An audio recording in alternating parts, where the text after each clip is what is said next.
This is TLV1.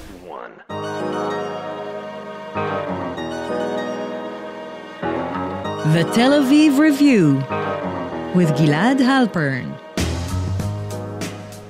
Hello and welcome to the Tel Aviv Review, a program dedicated to the word, to the thought and to debate, brought to you by the Van Leeuw Jerusalem Institute, which promotes humanistic, democratic and liberal values in the social discourse in Israel. I am Gilad Halpern, and I'm joined here in the studio by our very own co-host, Dahlia Scheindlin. Hello, Dahlia, and welcome back. Thank you. Always nice to be here. Very nice to have you, as always. Every week, Dahlia and I will be engaging in close encounters of the intellectual kind with writers and scholars, or simply people of ideas of all types and vocations who have done something to make our lives a tad more interesting. Our guest today is a Middle East scholar and the founding president of Shalem College in Jerusalem. He is one of the leading experts in his field, as well as the author of numerous books, including most recently The War on Error, Israel, Islam and the Middle East, that was recently published by Transaction Publishers. Professor Martin Kramer, hello and welcome to the Tel Aviv Review. I'm delighted to be here. Great admirer of your program. I'm absolutely honored to hear that.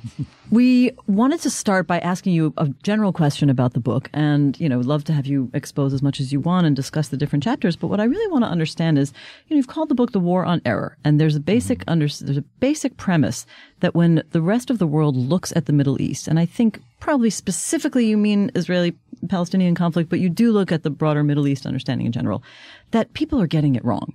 And I want you to explain this thesis. We have a society, a part of the world where we have just, a battery of researchers and academics and journalists and, in fact, probably, large press corps, foreign press corps covering this region compared to other parts of the world, and just many engaged, some would even say obsessed individuals constantly researching this region.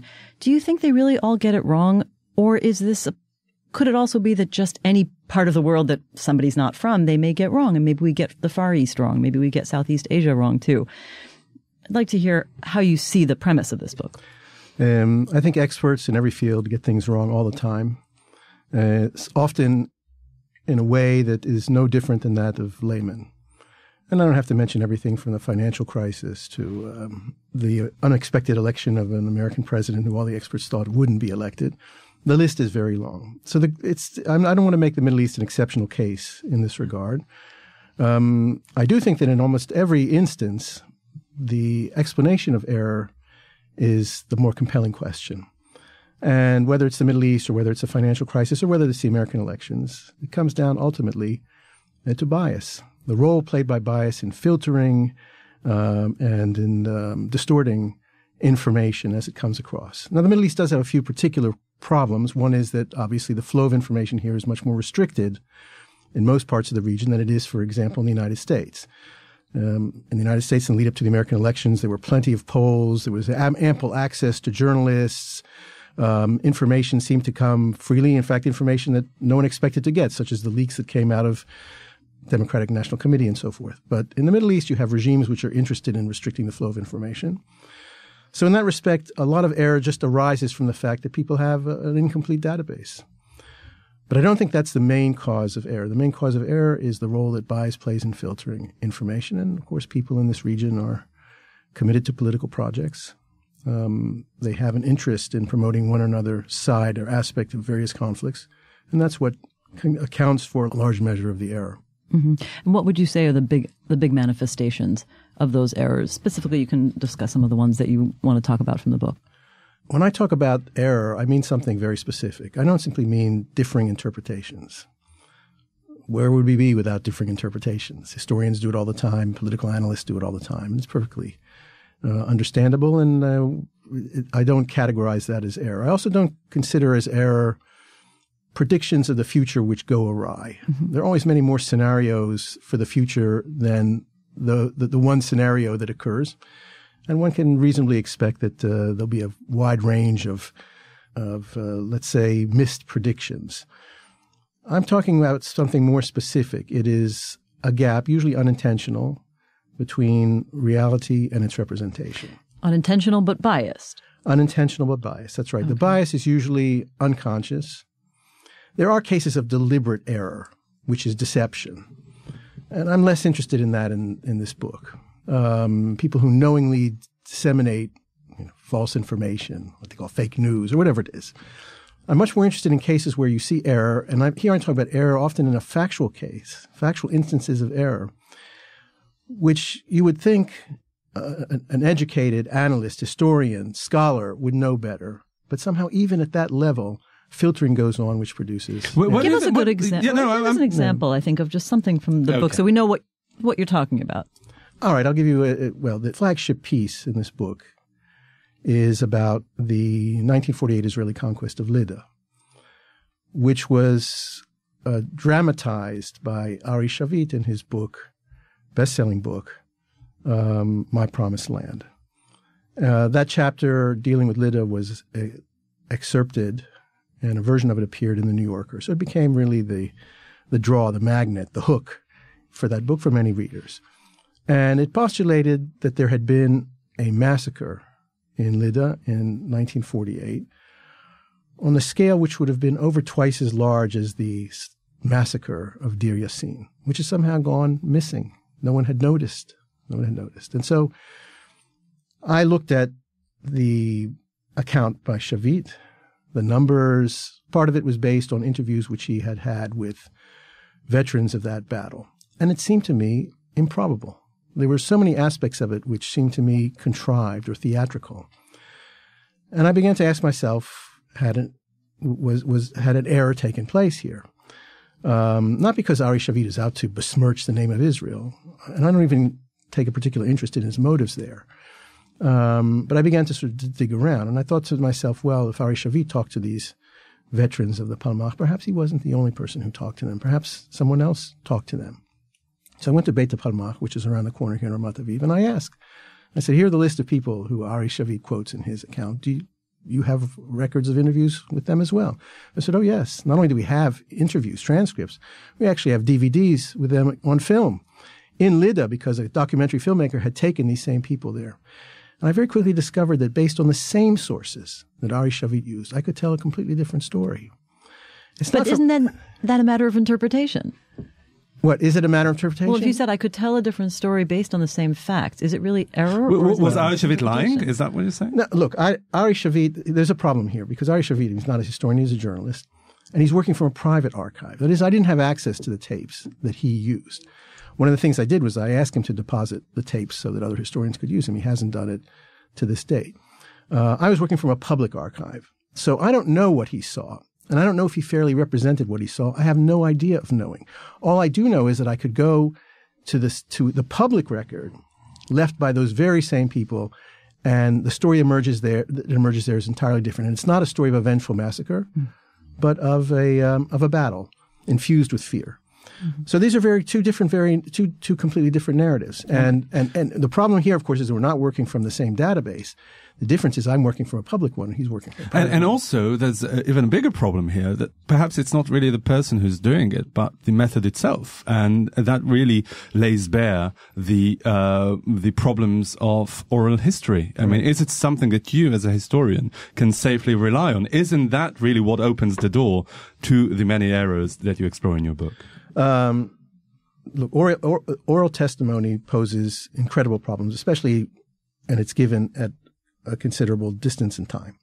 The piece I did on Leda, actually, there's two rounds that I go with Benny Morris here, whose work I do respect. Benny is a documentary fundamentalist. And as he doesn't rely on oral testimony at all, he only relies on documents, which is fine, except that there are instances in history for which there's no documentation whatsoever. The Leda case would be one of them. Even Morris says there's nothing in the IDF archives or anywhere else to attest to this except for a single document, which I believe puts forward an account which was self-serving for the commanders who produced it. Mm-hmm. So what do you do in cases where you don't have any documentary evidence? You have to build, some of these issues become very crucial, especially in instances related to, for example, abuse of civilians. We have this also in contemporary accounts. So what you have to do is you have to do what you do with any kind of sources. You take the sources, you measure them against one another, and you look for corroboration. You look for patterns. You look to see if you can establish some kind of context for the source in order to validate it. Sometimes you can do it, sometimes you can't. There are things we'll never know. There's no question. And I wanted to ask you perhaps a more general question here about the bias that you talked about, and is indeed the underlying premise of the book. Where does it come from? Why is it so prevalent? I think bias basically infects all of us. I'm not an exception in that regard, and it emerges to some extent from who we are. We have our personal commitments. We're embedded in a society. We're embedded in a culture. We're embedded in a political system that has often an impact on the way in which we see the world. All of us have bias to some extent or another, but that doesn't mean that that none of us can practice a field such as history, which requires a measure of objectivity. In the book, I quote my mentor, Bernard Lewis, who was quoting a famous economist who said on one occasion that it's impossible to achieve perfect asepsis in the operating room, but at the same time, we don't perform operations in a sewer. Right. We do the best we can. And while the bias can lead us to ask certain questions, and I admit that the questions I ask here emerged in no small part from my own commitments and my own interests, the things that excite and interest me. And they excite and interest me because I am embedded in a context. Right. I mean, it's hard to imagine that you would read a whole chapter or a whole article about what happened in Leda, Lod, and say, I don't accept this. I'm going to research it, completely without any sort of your own. You must have come at it saying, I don't really agree with this because my own bias says this doesn't seem right. So let me therefore open it up again. No, I think I opened it up because I read it. It just didn't sound credible. But I may have been attracted to read the article in the first place with a critical eye. Because I was skeptic. Now, skepticism is a good thing to have overall, but the issues I choose emerge from my particular interest.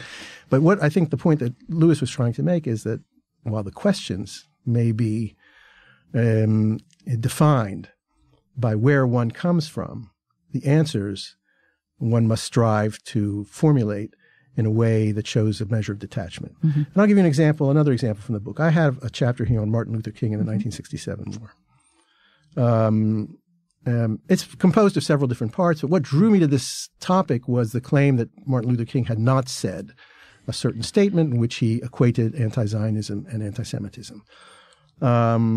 I thought that the evidence that he might have said that was credible because it came from a leading Harvard professor who was highly distinguished. Unlikely, it seemed to me, that he would have fabricated it. But the kind of claim was made that Martin Luther King wasn't in Cambridge at the time. There wasn't an event like that. He couldn't have been there. And what I established there was a date, a time, and a place for the dinner which he supposedly attended, which he did attend, in which he made that statement. But in the course of that, I became interested in other aspects of Martin Luther King in the 1967 war. And I discovered that Martin Luther King was extraordinarily ambivalent about the consequences of the war. He was thought to have been supportive of Israel because of a letter to the New York Times which he had signed with other leading Protestant theologians in support of Israel on the eve of the war. But then I looked, as I looked, I found transcripts of wiretaps of one of his associates. And in a conference call, Martin Luther King said, I don't know how my name got on that thing. He said, as published, it's not what I saw. It's too pro-Israel. I would have never said it. Now, if I had been determined to defend Israel's name and to mobilize Martin Luther King on behalf of the state of Israel, I could have left all that out. But it seemed to me too important and too interesting. And I imagine that chapter will probably be used now by critics of Israel to mobilize Martin Luther King against the occupation. Who knows? So the question was posed from my inner drive, but the answer came from the material. Okay. Fair enough. Well, I mean, there's so many different directions I would like to take this, but let me ask you, this seems to fall into a certain sort of small group of other publications that I can identify in recent years dealing with a similar theme. I'm thinking of, a major Israeli columnist, Ben-Dror Yamini, who has a book called Ta'asiyat HaShkarim, or The Industry of Lies. I'm thinking of Mati Friedman, who's become very popular, sort of dismantling what he considers a conscious or unconscious bias in the global news media. Why do you see your book as part of that category and group? And why do you think there are several of them coming out now? And maybe I will even augment this question with something that I read that was more critical in the interviews that you've given on the book. One of them was with the participation of Hussein Ibish, who said, maybe this book is just a polemic against polemic. What do you think of that statement? Does it characterize the other examples that I mentioned? And why do you think this is happening now? Well, I wouldn't speak to the other examples. I have great respect for the work of Ben Drol-Yavini and also for Mati Friedman. They do important work, each in his area of specialization. My area of specialization is a little different. And I would put it more in the context of a continuation of an earlier book that I wrote, which was called Ivory Towers on Sand, The Failure of Middle Eastern Studies in America, which I published 15 years ago, and which was a critique of my own field. I think that in every area of endeavor, there's got to be a place for critical response. There has to be, I won't call it accountability, because we're in an atmosphere of intellectual freedom. But there's got to be give and take. In which assertions which are made are subject to critical scrutiny. Now, what you're pointing to is an inclination of certain scholars to be in a responsive or reactive mode to things that other scholars or writers are doing, and I think that's a career choice that one makes. This is a collected essay of basically responses, much more than it is a synthetic and coherent account of one subject, which plenty of historians and scholars do. I think there's a niche for that kind of thing, and I think without that kind of thing, a lot of error would go unchecked. So I don't know whether I'm part of a trend. I'm interested to hear that you say that there is such a trend. No, but do you think that the history of the last 10 or 15 years made this kind of endeavor more necessary? Were there any grave mistakes that were made on behalf of the bias or misinterpretation of the Middle East? Let me ask that in a more challenging way, because I think that there really is a very clear question we can ask. Do you think criticism of Israel has gotten tougher and more, painful for Israel to accept over the last 10, 15 years that is leading to this kind of reaction of works like the ones I cited and yours? Mm. I was actually thinking about the mismanagement of the Middle East by the consecutive American administrations. Yeah. But you take it. You answer this question, these questions, however you want.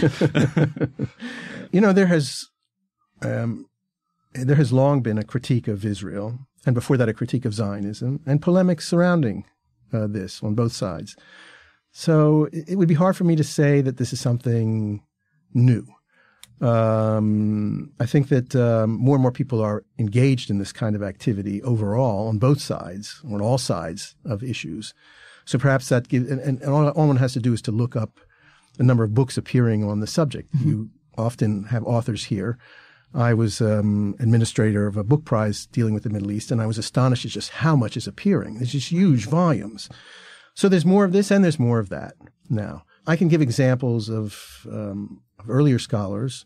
Take the whole debate there's a debate over the Balfour Declaration or over the World War I commitments under Sykes-Picot and Hussein McMahon, where you had Professors Kiduri and Tibawi. This is another generation, people whose names you might not be familiar with. I study nationalism.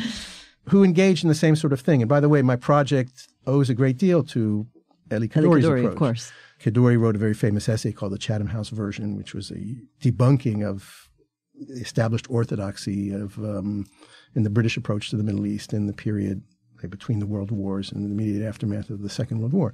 So that kind of thing has a long history. There is, as I say, a greater volume overall of this.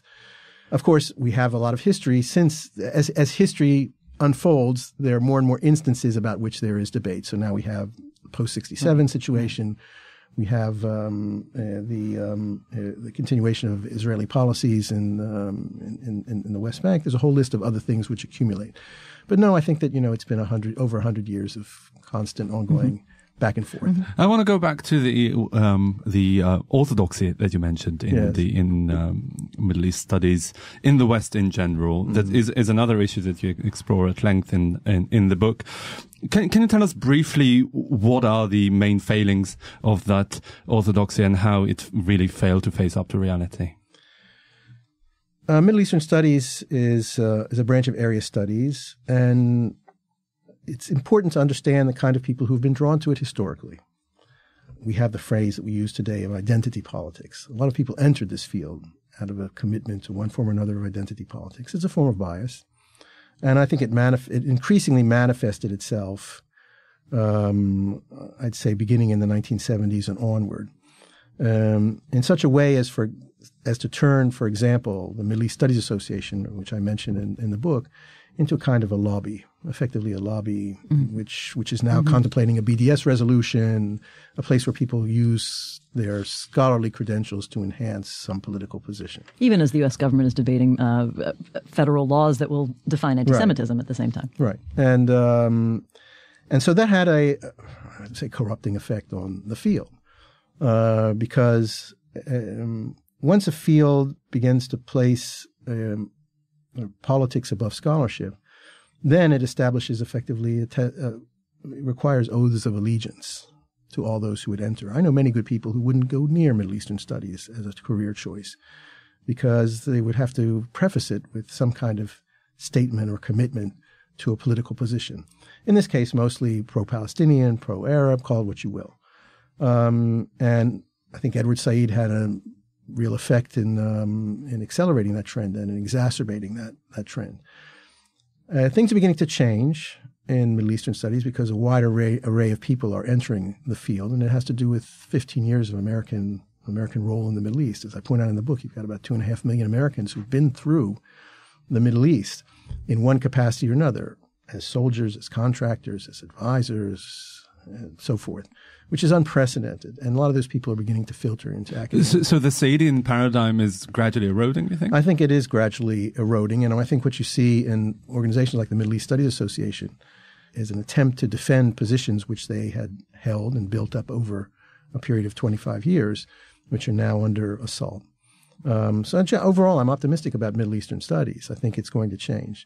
And also the issues that interest people. I mean, it used to be that Middle Eastern studies was very much dominated by the study of the Palestinians. And I showed that statistically on a number of occasions. A number of papers presented on the Palestinians were far in excess of those on any other country in the region, which is what might be called disproportionate. Now people are interested in Syria. People are interested in Libya. People are interested in Iraq. They're interested in ISIS. And so young people who want to make their mark say, why should I go into a field where I have to make a pledge about BDS before I even get in the door when I can choose something else which is more topical, which is less politicized, which will bring me more attention, and which is frankly more in movement than the Israeli-Palestinian issue is today. Yeah.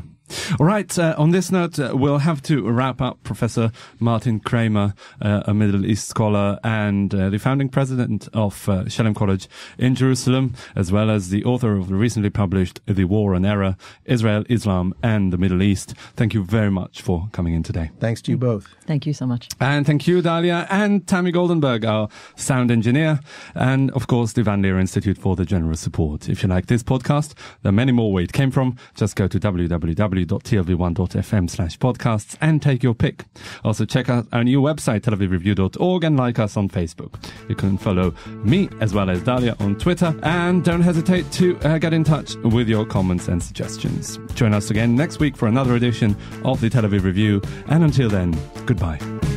במקום שהיום נגמר, בזמן שהלב מתחיל, לילה חוזר ומתגבר, ונסגרים מעגלים, יש